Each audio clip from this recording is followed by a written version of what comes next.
La pluie s'abattait avec violence lorsque Grégoire la vit, celle qu'il croyait morte à jamais, bien vivante, recroquevillée au coin d'une rue de Dallas, mendiant sous un ciel de plomb avec 2 enfants dont les traits portaient sans équivoque son propre visage. Et après 5 années passées à tenter d'effacer son souvenir, son corps le trahit, ses jambes se figèrent, sa poitrine se serra au point de lui couper le souffle. Incapable de faire autre chose que fixer ce fantôme tremblant tenant une pancarte en carton détrempée par la pluie, tandis que le moteur de son 4x4 noir s'éteignait et que Grégoire Moreau descendait lentement du véhicule, pétrifié, comprenant à cet instant précis que le passé qu'il avait enterré venait de le rattraper. La pluie cinglait le trottoir. Le tonnerre grondait au loin. Son assistante lui parlait de la réunion, des investisseurs, de l'affaire à 40 millions qui l'attendait dans la galerie marchande. Il n'entendit pas un mot, car de l'autre côté de la rue, blottie sous un auvent brisé, se tenait une femme qu'il avait enterrée 5 ans plus tôt. Élise, 2 petits garçons collés à ses côtés, leurs vêtements trempés. Elle tenait une pancarte en carton, les mots délavés par l'eau. Ses cheveux pendaient en mèches mouillées et emmêlées. Ses mains tremblaient, mais ses yeux, verts, perçants, indubitables. Élise. Son nom parvint à peine à franchir sa gorge. Elle leva les yeux un instant. Son visage devint vide. Puis ses yeux s'écarquillèrent, non de soulagement ou de joie, mais d'une terreur pure. Elle saisit les 2 garçons et se leva d'un bond, trébuchant en arrière. « Reste loin de nous. » Les mots le frappèrent comme une gifle. « Élise, c'est moi, c'est Grégoire. »« Je sais qui vous êtes, » dit-elle, la voix cassée, rauque, désespérée, « et je vous dis de rester loin, très loin. » Les garçons le dévisageaient avec de grands yeux effrayés, leurs cheveux bruns plaqués sur le front, des yeux verts comme les siens. Mais leur visage, mon Dieu, leur visage, était le miroir de ses propres photos de bébé. Sa poitrine se serra. « On m'a dit que tu étais morte. Il y a eu des funérailles. Je t'ai enterrée. Tu as enterré un mensonge. » Elle rit, mais le son était comme du verre brisé. « Félicitations. Tu as très bien fait ton deuil, aussi. 3 petits mois avant de filer à Tokyo. »« Je ne pouvais pas rester ici, » dit-il, la voix qui montait. « Chaque coin de cette ville portait ton visage. Je ne pouvais pas respirer sans me souvenir de toi. »« Si touchant, » dit-elle, la mâchoire serrée. « Pendant ce temps, je vivais dans ma voiture, enceinte de 8 mois, me demandant comment je survivrais à la nuit. Le sol sembla basculer sous ses pieds. « Enceinte ? Ne fais pas semblant d'être surpris. Tu crois que ces enfants sont apparus par magie ?» Il regarda à nouveau les garçons. Vraiment regarda. 4 ans, peut-être 5. La chronologie concordait. Le calcul fonctionnait. Tout concordait, sauf que rien de tout cela n'avait de sens. « Maman, j'ai froid. » Le plus petit garçon, la voix faible et tremblante, tira la manche mouillée de sa mère. « Je sais, mon chéri, » dit Élise, la voix devenue douce, tendre. Elle lui écarta les cheveux. « Encore un petit peu, d'accord ?» Puis elle se tourna à nouveau vers Grégoire, et toute tendresse disparut. « Retourne à ta réunion, à ton empire à milliards, à ce qui compte plus que nous. Tu comptes. Tu as toujours. » « Arrête, » dit-elle en levant une main. « Ne t'avise pas de rester planté là dans ton costume à 1000 $ pour me dire que je compte. Si j'avais compté, tu aurais posé des questions. Tu aurais exigé de voir le corps. Tu aurais fait autre chose que signer ton nom et disparaître.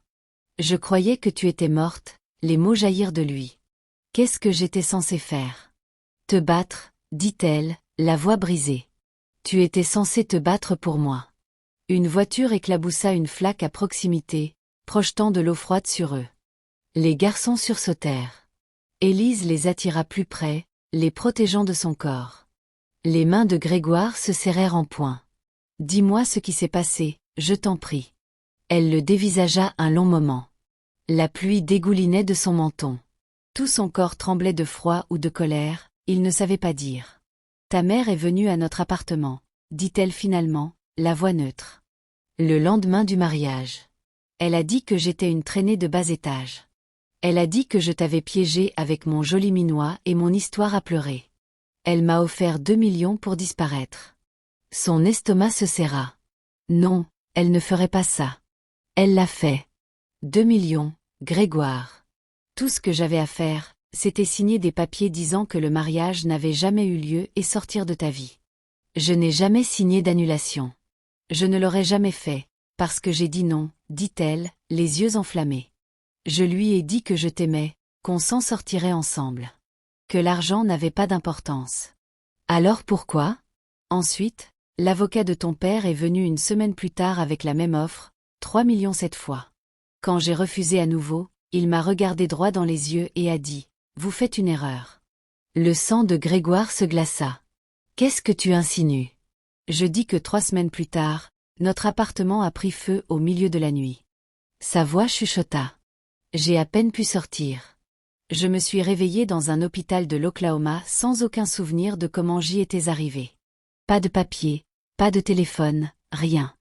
Les enquêteurs ont dit que c'était un accident. Un court-circuit. Les enquêteurs, payés par ton père. Elle rit à nouveau, amère et acerbe. Au moment où je me suis souvenue de qui j'étais, j'ai vu ça aux infos. Mes propres funérailles. Ta mère pleurant pour les caméras, toi debout comme une statue dans ton costume noir. Sa gorge se noie. Je ne savais pas. Je te jure que je ne savais pas. Alors tu aurais dû poser des questions. Des larmes se mêlèrent à la pluie sur son visage. Tu aurais dû exiger des réponses. Tu aurais dû te demander pourquoi ils ont précipité les funérailles, pourquoi le cercueil est resté fermé, pourquoi ils t'ont poussé à quitter le pays si vite. Chaque mot tombait comme un coup de poing. Car elle avait raison. Il avait été si enfoui dans le chagrin, si désespéré d'échapper à la douleur, qu'il n'avait jamais rien remis en question. Il avait signé ce qu'on lui avait mis sous le nez, accepté les contrats à l'étranger, bâti son empire sur les cendres de son mariage. Si c'est vrai, dit-il lentement. Pourquoi tu n'es pas revenu? Pourquoi tu ne m'as pas retrouvé? Et dire quoi? Sa voix s'éleva. Salut, chérie. Je suis vivante. Tes parents ont tenté de me tuer. Oh, et au fait, je suis enceinte de tes jumeaux. Tu crois que tu m'aurais cru?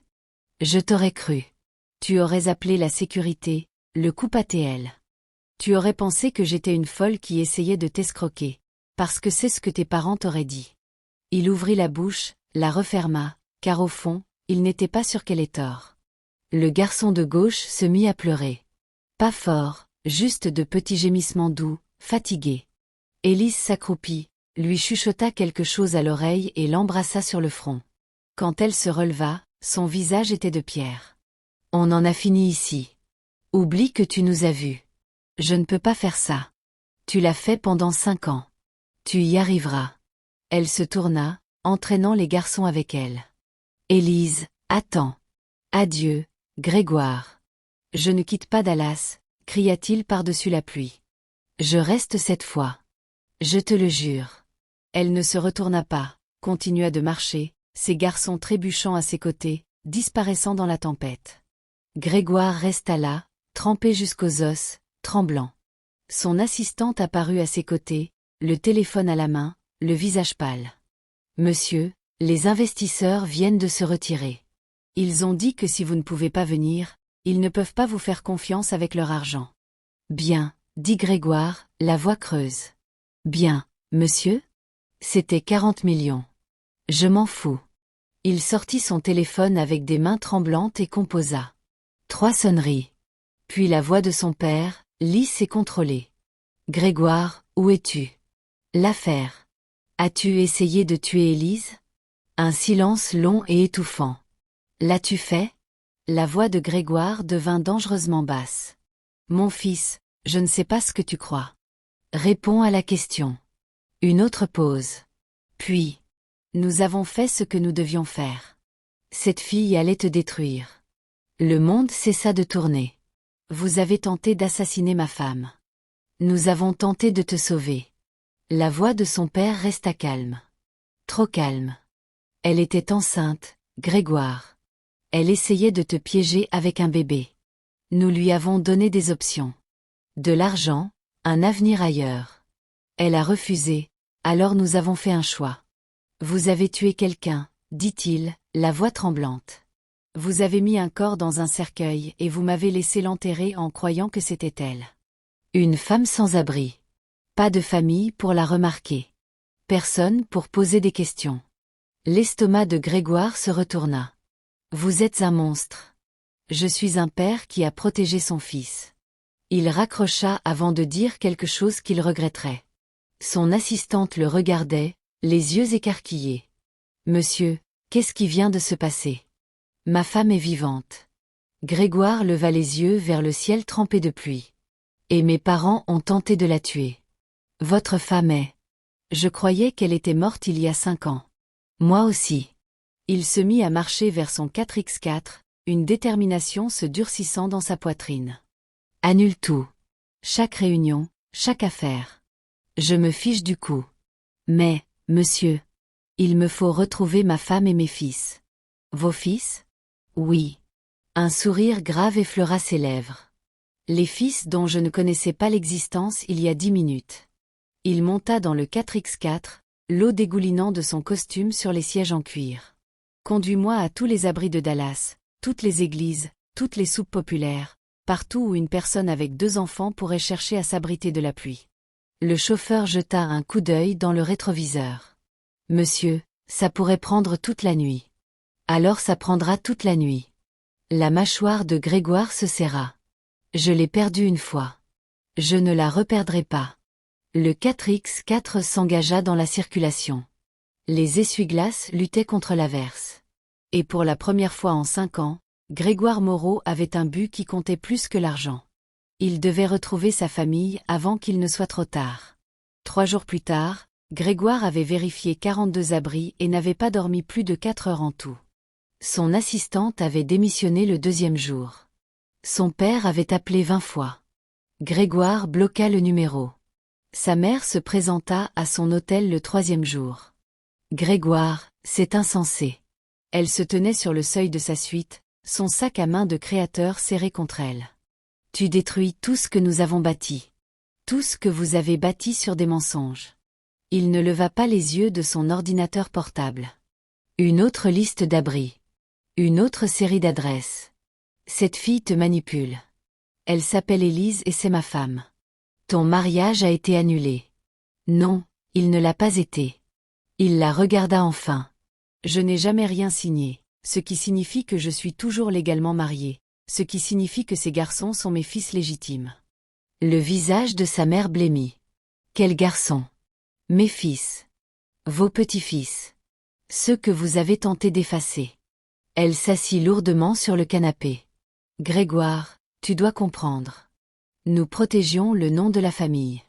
Cette fille ne venait de rien. Sa mère était une alcoolique. Son père était en prison. Elle allait t'entraîner vers le bas. Alors, vous avez tenté de la tuer. Nous avons tenté d'éliminer un obstacle. Sa voix était de glace. L'incendie était un accident. Nous l'avons juste un peu aidé. Grégoire se leva, marcha vers la porte, l'ouvrit. Sors. Sors de mon hôtel. Hors de ma vie. Je ne veux plus jamais te voir. Je suis ta mère. Et Élise était ma femme. Ces garçons sont mes enfants. Vous avez tenté de les assassiner, dit-il, la voix tremblante. Sortez. Elle se leva lentement, saisit son sac. À la porte, elle se retourna. Tu le regretteras. Je regrette déjà de ne pas avoir posé de questions il y a 5 ans. Maintenant, par avant que j'appelle la police. Elle partit. Grégoire verrouilla la porte et s'assit par terre, la tête entre les mains. Son téléphone vibra, numéro inconnu. Allô? Arrête de nous chercher. La voix d'Élise. Il bondit sur ses pieds. Où es-tu? Es-tu en sécurité? Les garçons? Nous allons bien et nous resterons bien si tu nous laisses tranquilles. Je ne vous laisserai pas tranquille. Plus jamais. Grégoire, je suis sérieuse. Ta venue a tout ruiné. Nous avions un endroit où rester. Maintenant, l'abri nous a mis à la porte parce que des paparazzis t'ont suivi là-bas. Merci pour ça. Son estomac se serra. Quoi? Quand? Hier. Quelqu'un t'a vu, a posté ça en ligne. Le milliardaire fouille les abris pour sans-abri. C'est devenu viral. Maintenant, tout le monde sait à quoi nous ressemblons. On ne peut aller nulle part sans caméra. Je suis désolée. Je n'ai pas pensé. Tu ne penses jamais. Elle avait l'air épuisée. Retourne à ta vie. Oublie-nous. Je ne peux pas. Pourquoi pas? Tu l'as fait avant. Parce que je te croyais morte, dit-il, la voix qui montait. Tu continues d'agir comme si je t'avais abandonnée. J'ai fait mon deuil. Je n'ai pas pu manger pendant 3 mois. Je n'ai pas pu dormir. J'ai quitté Dallas parce que chaque rue me rappelait toi. Alors ne me dis pas que j'ai oublié. Je n'ai jamais oublié. Silence à l'autre bout du fil. Puis, ta mère m'a offert 5 millions cette fois. Grégoire sentit le sol se dérober. Quoi?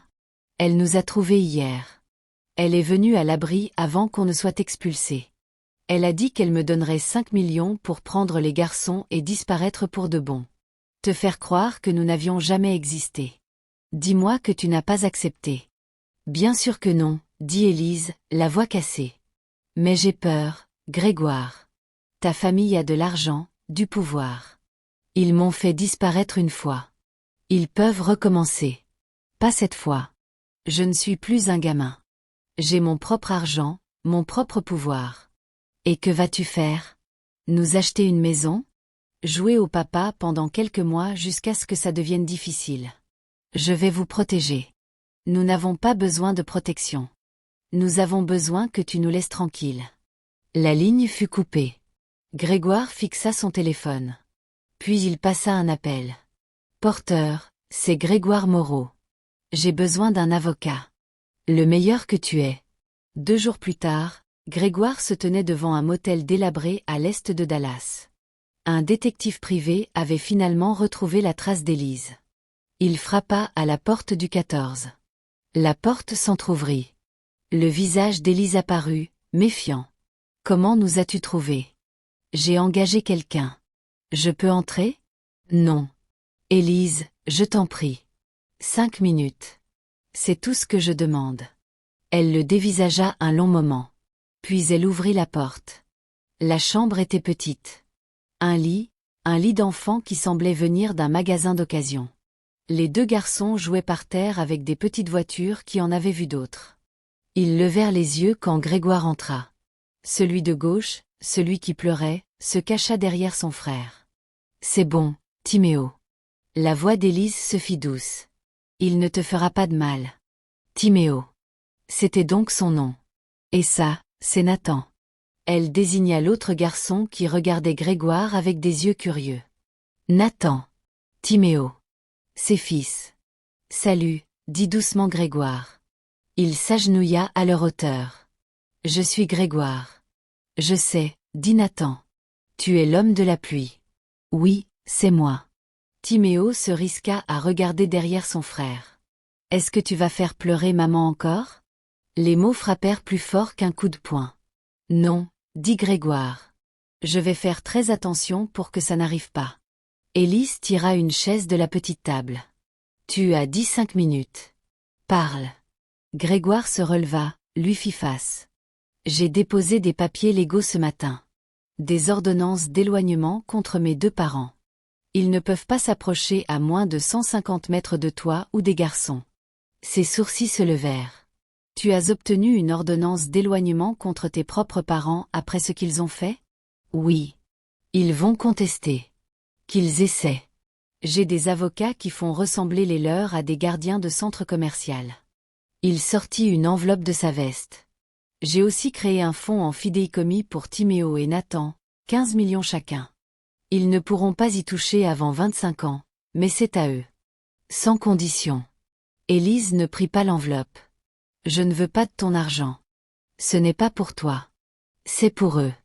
Pour qu'ils n'aient jamais à dormir dans une voiture, un abri ou un endroit comme celui-ci. Elle tressaillit. Je ne porte pas de jugement, ajouta-t-il rapidement. Je dis qu'ils méritent mieux. Vous le méritez tous. Et quelle est la contrepartie? Il n'y en a pas. Il y a toujours une contrepartie avec les gens comme toi. Les gens comme moi. Il sentit la colère monter. Je ne suis pas mes parents, Élise. Vraiment? Tu viens du même monde, du même argent, des mêmes règles qui disent que les gens comme moi ne comptent pas. Tu comptes. Sa voix s'adoucit. Tu as toujours compté plus que tout. Elle détourna le regard. Les belles paroles ne paient pas le loyer. Alors laisse-moi payer le loyer. Laisse-moi te sortir d'ici. Un endroit sûr, ton propre espace. Pour que tu puisses nous contrôler. Pour que tu puisses respirer sans avoir à regarder par-dessus ton épaule. Les garçons se turent. La lèvre de Timéo trembla. Élise ferma les yeux. Tu dois partir. Élise, s'il te plaît, pars. Grégoire posa l'enveloppe sur la table. Voici les informations du fonds et une carte bancaire. Il y a 50 000 dessus pour les urgences, pour la nourriture, pour ce dont vous avez besoin. J'ai dit que je ne voulais pas. Il ne s'agit pas de ce que tu veux, dit-il, la voix qui montait avant de se forcer à se calmer. Il s'agit de ce dont ils ont besoin. Regarde-les, Élise. Regarde vraiment. Leurs chaussures sont 2 tailles trop petites. Timéo tousse. Nathan a des cernes.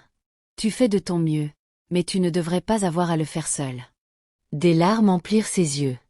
Elle les essuya rapidement. Sors. Je reste à Dallas, au Ritz, chambre 804.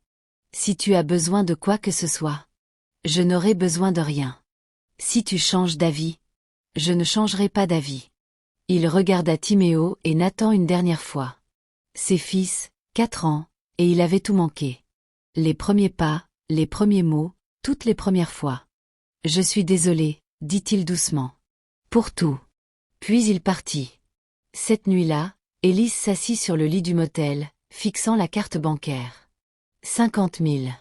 Elle pourrait payer un loyer décent quelque part, acheter de nouveaux vêtements aux garçons, emmener Timéo chez le médecin pour sa toux, peut-être même acheter une voiture qui ne tomberait pas en panne toutes les 2 semaines. Mais accepter l'argent de Grégoire, c'était comme capituler. Maman. Nathan grimpa sur le lit. Cet homme, c'est notre papa? La gorge d'Élise se serra. Pourquoi tu demandes ça? Parce qu'il a mon nez. Timéo l'a dit. Elle le serra contre elle. Oui, mon chéri. C'est ton papa. Où il était? Loin. Pourquoi? Parce que je l'ai laissé croire que j'étais morte.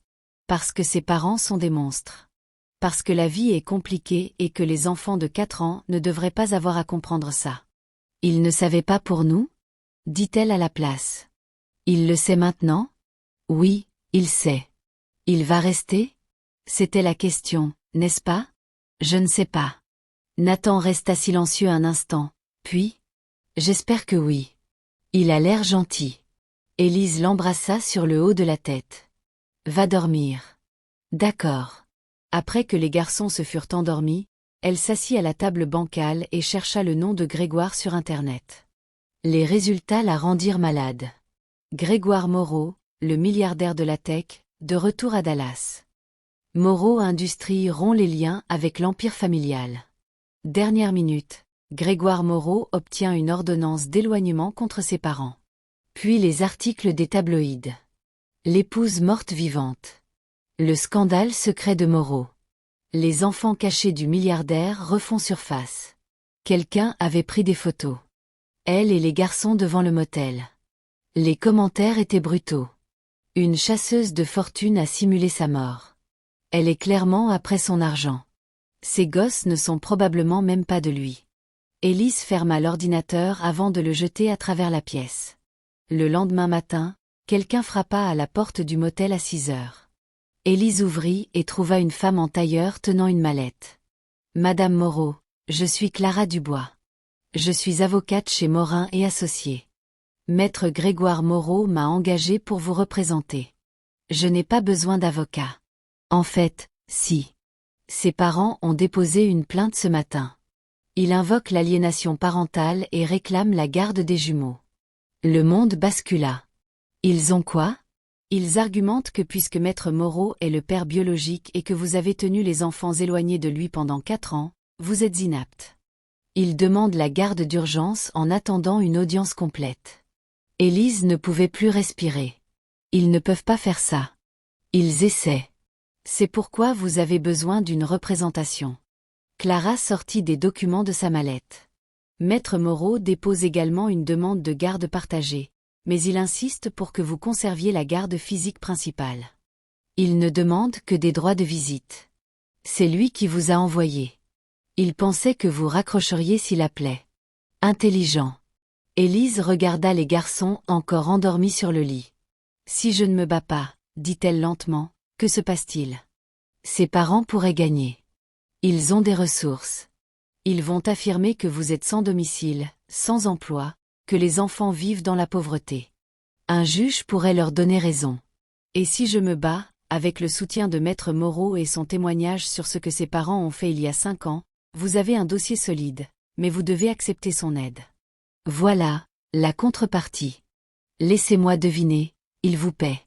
Il me paie pour protéger vos droits, pas les siens. Les vôtres. Clara croisa son regard. Madame Moreau, je fais du droit de la famille depuis 15 ans. J'ai vu beaucoup d'hommes riches essayer de prendre des enfants à leur mère. Ce n'est pas cela. Il veut vraiment que vous les gardiez. Pourquoi? Il faudrait lui demander. Après le départ de Clara, Élise s'assit sur le lit et pleura aussi silencieusement que possible. Elle avait survécu 5 ans seule. 5 ans à se débattre et à protéger ces garçons d'un monde qui se fichait d'eux. Maintenant, elle devait choisir. Continuer à se battre seule et risquer de les perdre, ou accepter l'aide de l'homme qui l'avait laissé disparaître. À midi, elle se présenta au Ritz. Le hall était tout en marbre et en or. Des gens en vêtements chers la regardaient comme si elle avait apporté la boue. C'était probablement le cas. Elle prit l'ascenseur jusqu'au 8e étage, frappa à la chambre 804. Grégoire ouvrit la porte en jean et t-shirt. Il parut surpris. « Élise, ton avocate est passée. »« Je sais. Je suis désolé. J'aurais dû appeler d'abord, mais... Tu me donnes vraiment la garde principale ?» Il hocha la tête. « Ce sont tes enfants. Tu les as élevés. Je ne cherche pas à te les prendre. Alors que veux-tu? Être leur père, si tu veux bien me le permettre. » Elle entra dans la suite. La suite était immense. Des baies vitrées du sol au plafond avec vue sur la ville. Tes parents veulent les prendre. Je sais. Ça n'arrivera pas. Comment peux-tu en être sûr? Parce que je brûlerai chaque centime que je possède avant de les laisser approcher Timéo et Nathan. Sa voix était d'acier. Ils ont essayé de te tuer une fois. Ils n'auront pas une seconde chance. Élise s'assit sur le canapé. Ses jambes étaient faibles. Je ne peux plus faire ça seule, chuchota-t-elle. Grégoire s'assit à côté d'elle, pas trop près. Lui laissant de l'espace. Tu n'as pas à le faire. Si je te laisse entrer, si je te laisse faire partie de leur vie, tu ne peux pas partir. Tu ne peux pas décider que c'est trop dur et disparaître. Ils ont déjà perdu tellement. Je ne pars pas. Plus jamais. Tu dis ça maintenant. Je le dis pour le reste de ma vie. Il se tourna vers elle. J'ai raté 4 ans.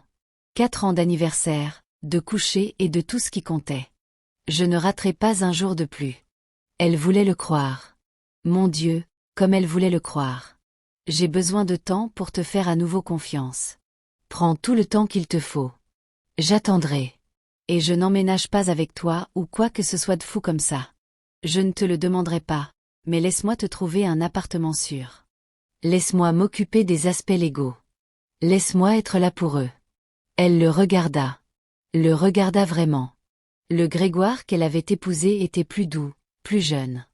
Ce Grégoire avait des traits plus durs, des yeux fatigués. Mais quand il parlait des garçons, ses traits s'adoucissaient. D'accord, dit-elle finalement. D'accord, tu peux aider, mais on fait à mon rythme. Lentement. Un soulagement inonda son visage. Tout ce dont tu as besoin. Et Grégoire, si tu leur fais du mal, si tu disparais, je rendrai tes parents amateurs en comparaison. Il sourit presque. Marché conclu. Pour la première fois en 5 ans, Élise eut l'impression que peut-être, juste peut-être, les choses pourraient réellement s'arranger. 3 mois plus tard, Grégoire arriva à l'appartement d'Élise avec des plats à emporter et trouva la porte grande ouverte. Son cœur s'arrêta. Élise? Pas de réponse. Il lâcha la nourriture et courut à l'intérieur. L'endroit était saccagé, les meubles renversés, les tiroirs vidés, une lampe brisée sur le sol. Élise, nous sommes là. Sa voix provenait de la salle de bain, petite, tremblante. Il les trouva blottis dans la baignoire.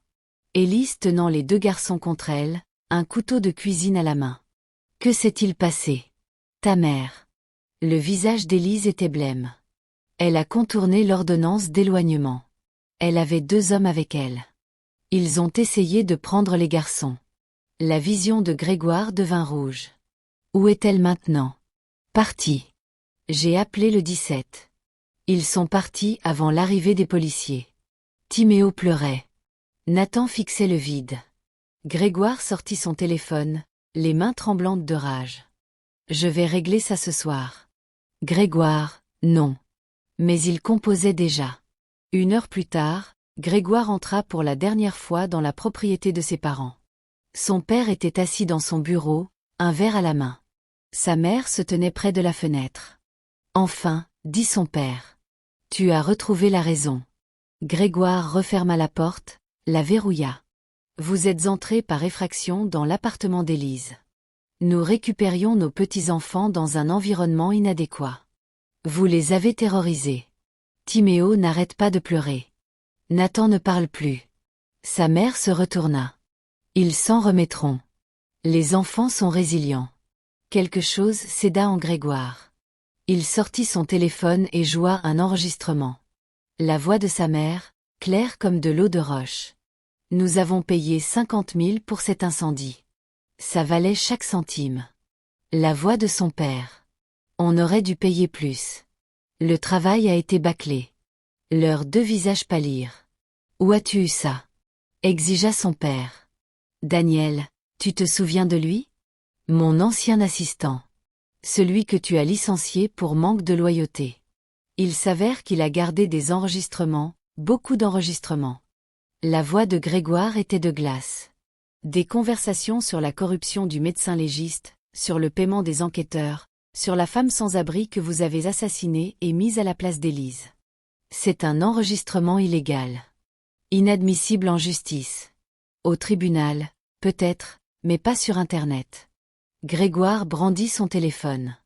Un clic et cela part à tous les médias du pays. Votre entreprise s'effondre. Votre réputation meurt. Vous allez tous les 2 en prison. Sa mère rit, nerveuse.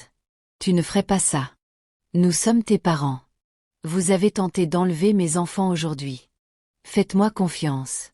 Silence. Son père posa son verre. Que veux-tu? Vous signez le transfert de toutes vos actions de l'entreprise familiale à mon nom. Vous liquidez vos actifs personnels et les placez dans un fonds pour Timéo et Nathan, et vous partez ce soir, de manière permanente. Tu es fou. Je vous donne un choix. Partez discrètement avec un peu de dignité, ou je porte plainte et diffuse les enregistrements. Vous n'aurez rien dans les 2 cas, mais ainsi, vous n'irez pas en prison. Ses parents échangèrent un regard.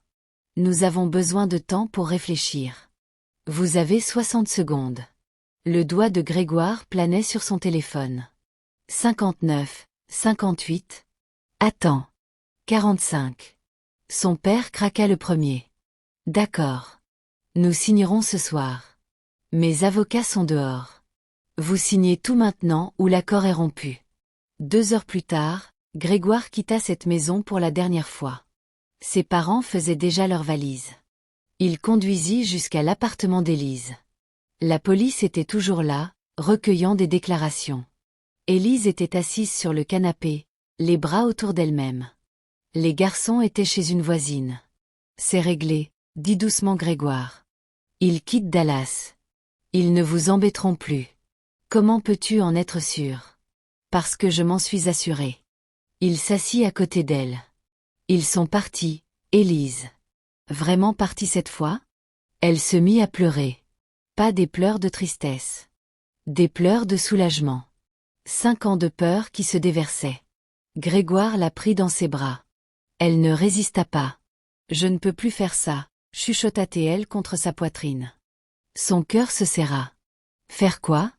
Prétendre que je n'ai pas besoin de toi. Prétendre que je ne suis pas terrifiée à chaque seconde. Prétendre que je ne... Elle s'arrêta. Ne quoi? Elle se recula. Le regarda. Ne t'aime toujours pas. Le monde s'arrêta. Tu quoi? Je t'aime, Grégoire. Je n'ai jamais arrêté. Même quand je te haïssais, je t'aimais. Et je suis si fatiguée de lutter contre ça. Il ne pouvait plus respirer. Plus penser. Dis quelque chose, chuchota-t-elle. À la place, il l'embrassa. Doucement d'abord, puis plus profondément. 5 ans de chagrin, de désir et de temps perdu se déversant dans cet instant. Quand ils se séparèrent enfin, ils pleuraient tous les deux. « Je t'aime, dit-il. Je n'ai jamais arrêté non plus. J'ai encore peur. Moi aussi. Je ne sais pas si je peux faire confiance à ça. Alors, ne lui fais pas encore confiance. Donne-nous juste une chance. Une vraie, cette fois. » Elle hocha la tête. « D'accord. D'accord. Oui. » Elle rit à travers ses larmes. « D'accord. » 6 semaines plus tard, le tribunal était bondé pour l'audience de garde, mais les parents de Grégoire ne se présentèrent pas. Leurs avocats déposèrent des documents retirant toutes leurs demandes. Le juge sembla perplexe. « Maître Moreau, en savez-vous la raison ? Ils ont déménagé à l'étranger, votre honneur. De manière permanente. » Le juge leva un sourcil mais n'insista pas. « Très bien. Compte tenu des circonstances et de l'accord entre maître et madame Moreau, j'accorde la garde partagée, madame Moreau conservant la résidence principale. » Le marteau s'abaissa. À l'extérieur, les journalistes les assaillirent. « Maître Moreau, est-il vrai que vos parents ont quitté le pays ? Madame Moreau, vous et votre mari vous réconciliez ? » Grégoire passa son bras autour d'Élise. Elle se blottit contre lui. « Pas de commentaire, dit-il. Sauf ceci. Ma famille est réunie. C'est tout ce qui compte. » Timéo tira la manche de son père. « Papa, on peut avoir de la glace maintenant ? » « Oui, mon grand. On peut avoir de la glace. » Alors qu'il marchait vers la voiture, Nathan prit la main de Grégoire. Élise tenait celle de Timéo. Une famille, pas parfaite, pas sans cicatrices, mais ensemble. 1 an plus tard, Grégoire et Élise se tenaient devant un petit groupe d'amis. Pas de grand mariage, pas de cirque médiatique, juste eux, les garçons et les personnes qui comptaient. « Acceptez-vous de prendre cette femme pour épouse ? » « Oui, je le veux, » dit Grégoire avant même que le ministre n'ait fini. Tout le monde rit. « Un peu pressé ? » chuchota Élise. « J'ai attendu 6 ans. J'en ai fini d'attendre. » Elle sourit. « Moi aussi, je le veux. » Ils s'embrassèrent. Timéo et Nathan applaudirent. À la réception, Nathan demanda « Tu vas repartir ?» Grégoire s'agenouilla. « Jamais, je te le promets.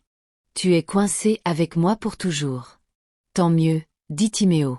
« Parce qu'on te garde. » Élise les regarda, le cœur rempli d'une manière qu'il ne l'avait pas été depuis des années. Plus tard, alors qu'ils dansaient, Grégoire chuchota « Merci. » Pourquoi ? De m'avoir donné une seconde chance, de me laisser être leur père. De m'aimer même quand je ne le méritais pas. Tu l'as toujours mérité. Elle toucha son visage. Il fallait juste que tu te battes pour ça. Je continuerai de me battre chaque jour, pour le reste de ma vie. Je sais que tu le feras. Et elle le savait, car certains amours ne meurent pas. Ils attendent simplement. Et quand ils reviennent plus forts. Fin. Si cette histoire t'a ému, dépose un petit cœur jaune dans les commentaires. Et surtout, rappelle-toi, ta meilleure amie a encore plein de récits à te partager. Alors abonne-toi, reste tout près, et on se retrouve très vite. D'ici là, reste douce, reste authentique, et reste ma meilleure amie. Car tu le sais, une vraie meilleure amie n'est jamais à court d'histoire.